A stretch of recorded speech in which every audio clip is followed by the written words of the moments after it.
આમ તો ઉત્તરાયણ 14 જાન્યુઆરી ઉજવવામાં આવે છે, પરંતુ આ વર્ષે શાસ્ત્રોક્ત રીતે આજે એટલે કે 15 જાન્યુઆરી સોમનાથમાં પુણ્યકાળ મનાવવામાં આવી।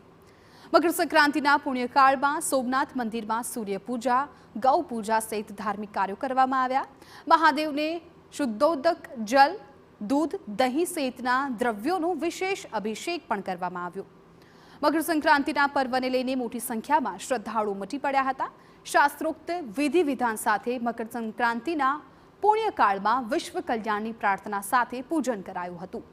ગૌ માતાને વિધિવત પૂજન કરીને તેમને ભોગ લગાવવામાં આવ્યો હતો।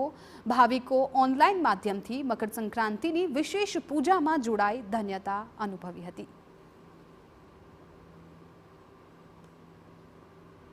દાદાએ મને આ સંક્રાંત પર્વતે અહીંયા બોલાવ્યો અને અહીંનું જે વાતાવરણ ભક્તિમય જોયું અને જે પ્રમાણે ટ્રસ્ટ અહીંની સેવાઓ સંચાલિત કરી રહી છે એનાથી ખૂબ આનંદ સભર થઈ ગયા।